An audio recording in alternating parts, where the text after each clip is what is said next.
let me start with you, Jack. Is the mic on? Yes? All right. Jack, I know you've been passionate about the need to...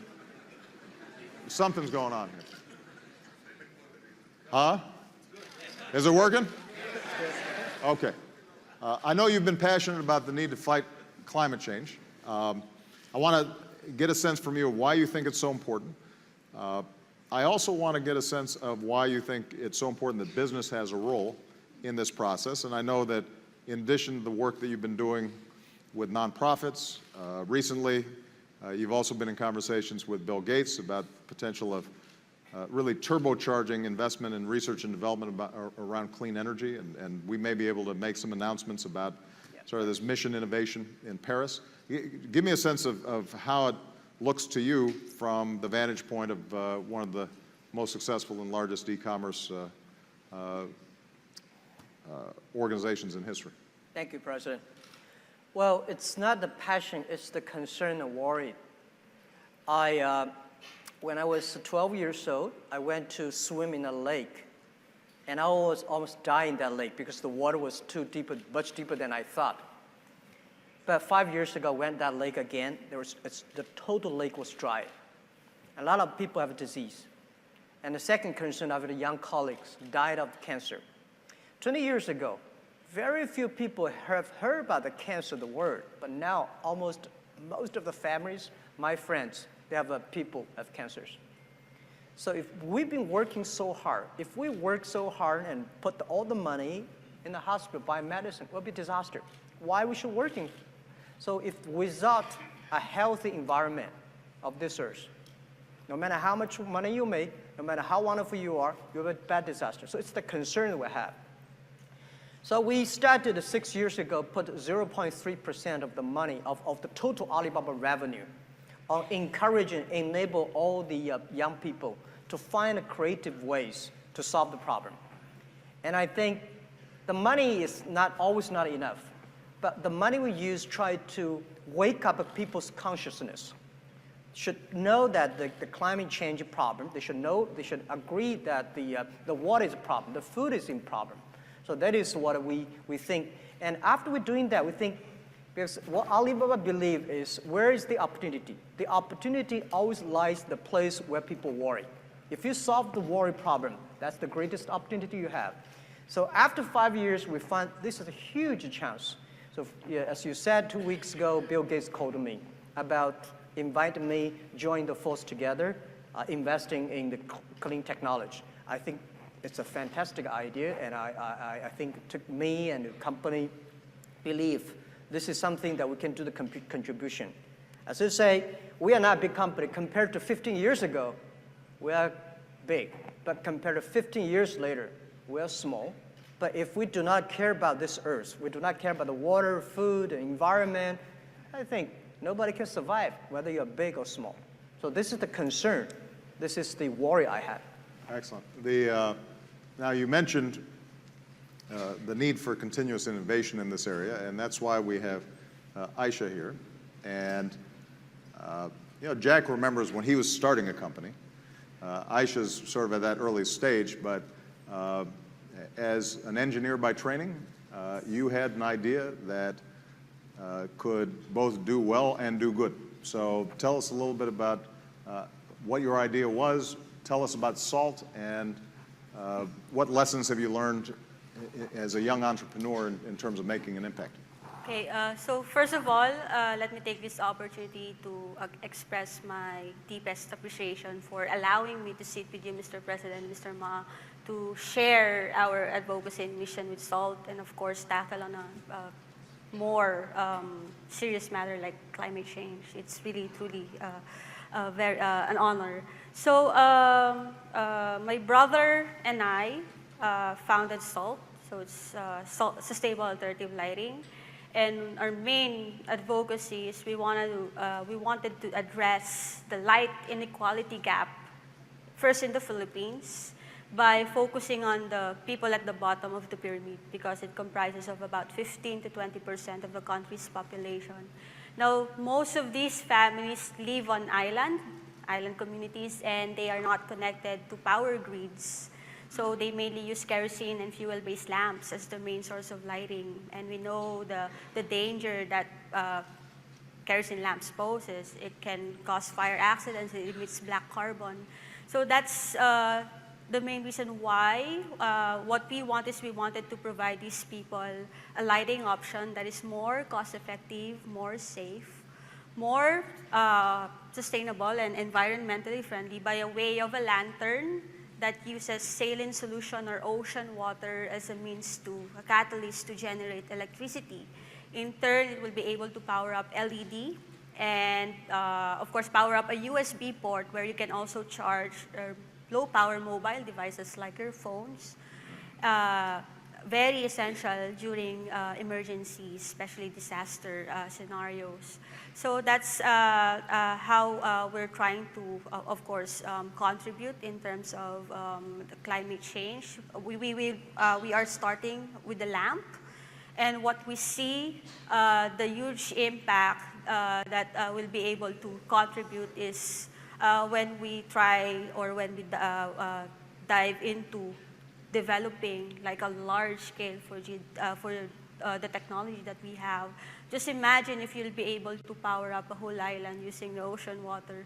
So our planet is composed of 70% salt water. So that's what we're trying to aim for. Yes. That's great. So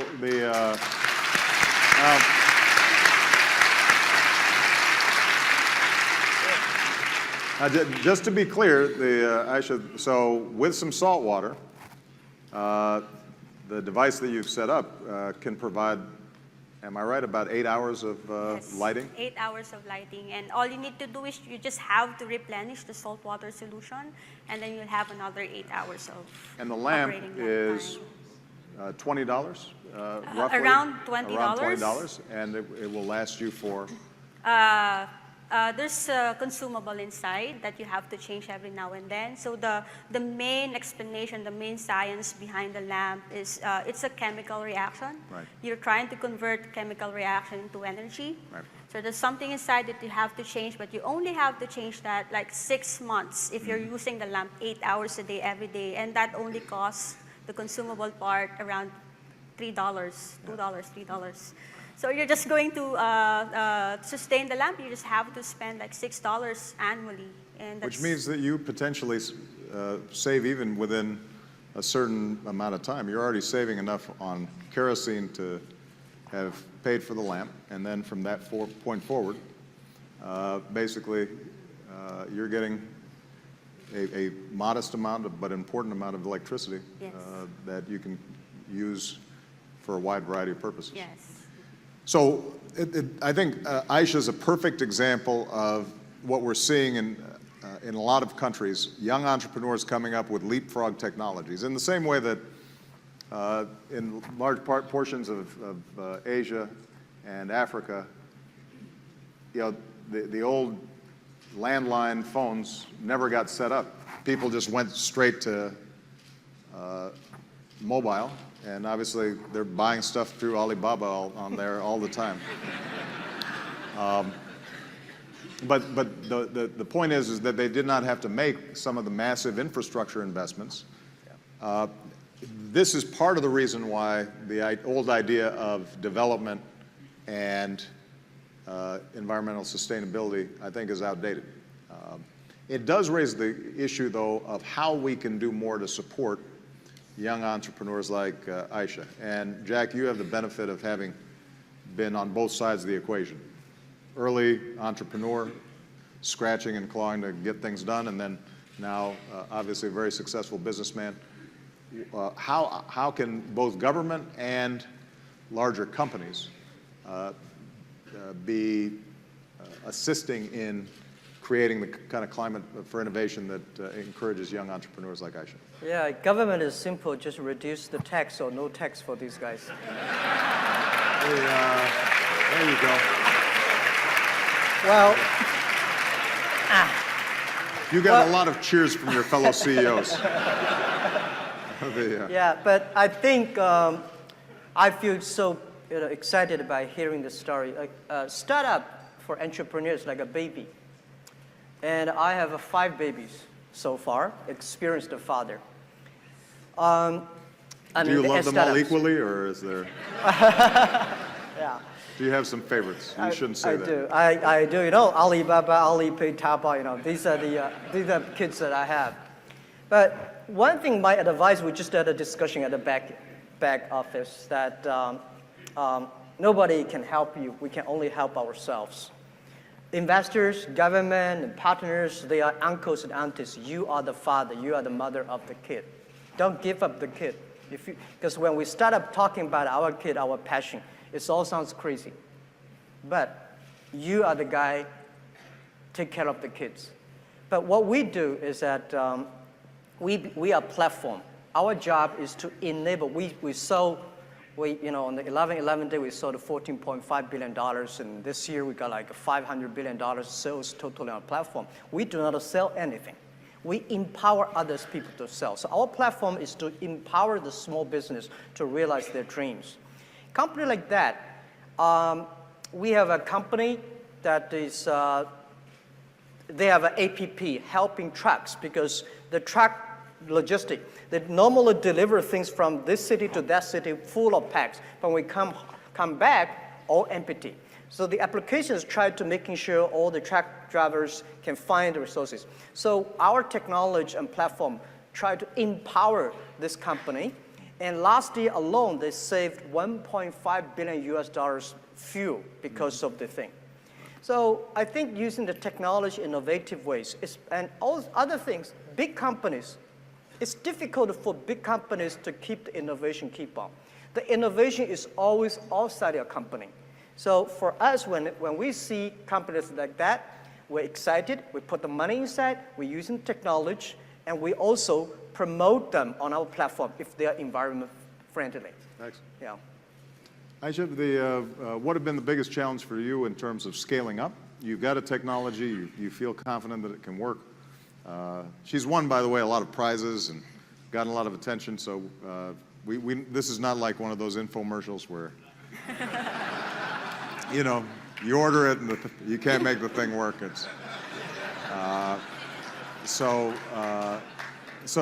But what have been the biggest challenges, and how could both the public sector and the private sector be more helpful in terms of encouraging young entrepreneurs like you?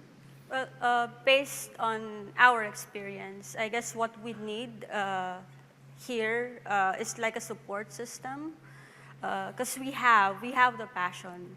So if you don't mind me telling the backstory of how we started, the main inspiration of coming up with the application, a lighting application, was when I did a personal immersion up in the mountains of Kalinga. So there I learned of a story that because of scarcity of public transportation, people had to travel down the mountain and walk 6 hours just to get kerosene for their lamps. And they do that every other day. So we have the passion. So what we need is like a support system, both from the private sector and the government, to like mentor us, guide us how we can scale up the product or the project. And yes, we also need a lot of support in terms of funding. So that's where that's our main challenge right now. We're on a critical phase. We're trying to mass produce the lamp. So we're just looking for someone to fund us to get the project moving.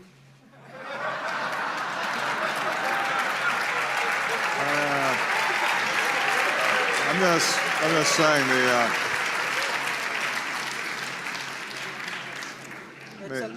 serving as a matchmaker here a little bit.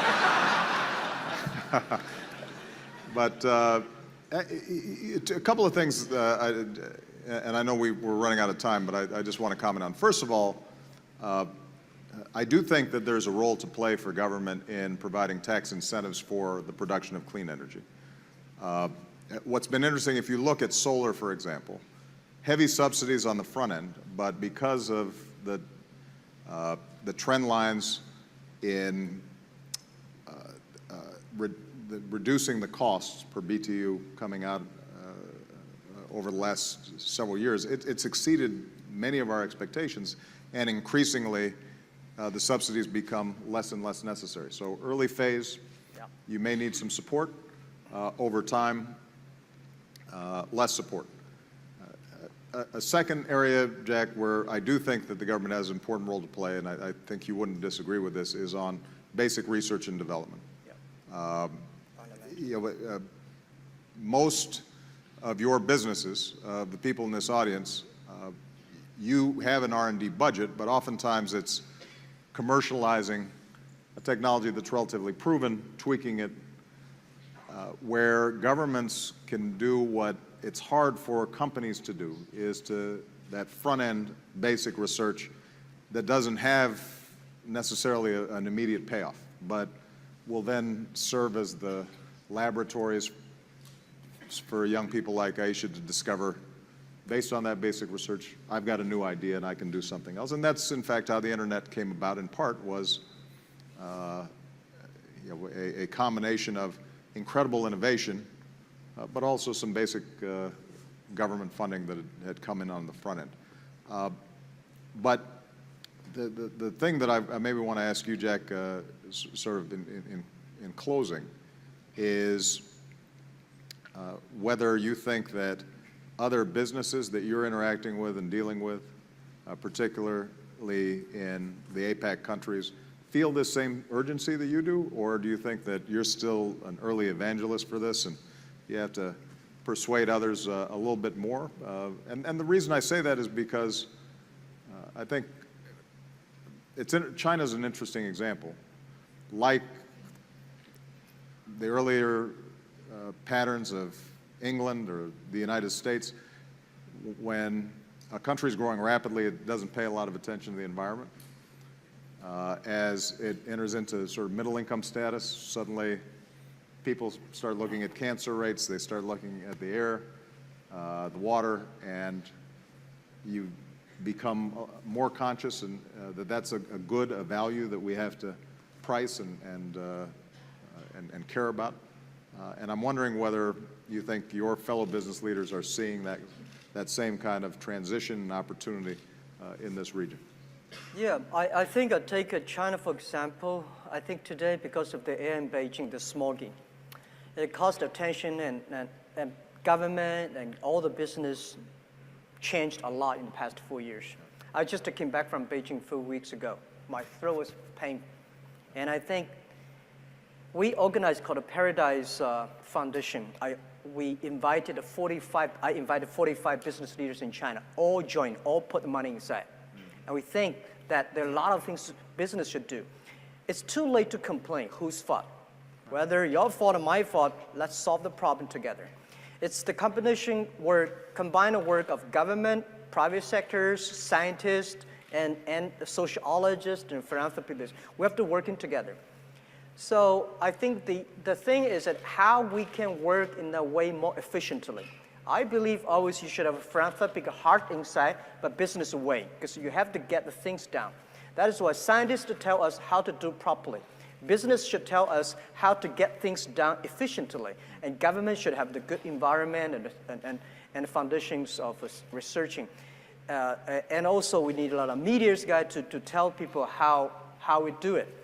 But I think this area, Asia Pacific, especially China, we are taking good actions, but we need to do in a way that is really workable. I bought a big piece of land in Brandon, Adirondack in the States, the forest. The reason I bought it is not for buying the forest. The reason I bought it is by the experience of how America solved the problem in the last century, 30s. How they solved the problem there. It will bring the technology, bring the know-how back to China, back to this part of the world. I think it's the opportunity. Sure. And it's too late to worry. We have to make action, join together. This is what we believe. Excellent, excellent. And Aisha, the closing comments. I mean, obviously, you're about to scale up, and we're confident that you'll be successful. But one of the most important things that you've said, in my mind at least, is that this starts from the bottom up. That whether it's in the Philippines or in Tanzania or anywhere in the world, that people who are trying to improve their lives, that they can't be asked to just stay poor in order to solve this problem. They need electricity, they want transportation, they want the same things that exist in developing nations. But what that means is that if we're working at that grassroots level, seeing what folks need and figuring out in an efficient way how to deliver improved quality of life while being environmentally sustainable, that's an enormous opportunity. But it starts at looking at the aspirations and hopes of ordinary people. Is that a fair thing to say? Yes, it's mainly a collaborative effort. You should not just rely on the government. Of course, you should also do your part, both as a citizen of the nation to help your people. So like what we're doing, I'm focusing on what I'm good at, which is, of course, R&D, research and development. And we just entered, with the help of local incubation program here in the Philippines, we were able to partner with a local manufacturing company who's trying to help us assemble the lamp. And we're also in talks. We are getting so many support from organizations and foundations to distribute the lamps across the Philippines. So with all those, it's a collaborative effort. So you have to, of course, be open with regards to partnering and helping out people, especially in our case, people that don't have access to electricity. Electricity is a basic need, and light is a basic need, and we should be addressing that. And before I get to my closing remark, I would like to focus on climate change, coming from an academic background. So I just wanted to emphasize that climate change is real. So it's a fact. It's not a myth that scientists created in order to get funding or grants. So it's real. So it's happening now. Just to give you like a simple analogy of what stage we are in climate change right now, it's like climate change is like cancer. So at stage 1, your cell starts mutating. And then at stage 2, you start feeling the symptoms. If you're self-aware, you go to the doctor and get treatment. If you're not aware, of course, you take it for granted, and then you go on to stage 3, you start feeling the severe effects of the symptoms until finally stage 4, you're noticing that your health starts declining. You get the best oncologists, pay the best hospital, but it's not working because everything is too late. Right. So climate change is like that. So right now, I believe so, we're on stage 2. So we're stage 2. So I'm just saying, people. It's you don't want to get to stage 4. Yes, and we don't want to get. And we all have a huge investment in making sure that our children, our grandchildren, our great-grandchildren are able to enjoy prosperity. And that's dependent ultimately on a planet that accommodates us. I will say that the lamp you talked about, in addition to providing light, you can also charge a cell phone, right? Yes. And if people have these lamps, they're more likely to charge their cell phone, which means they're more likely to use e-commerce. Yes. Yeah. And more likely to purchase things through We'll Alibaba. sell it online. So I think that there's a synergy here. Everybody please give Jack and Aisha a big round of applause. Thank you.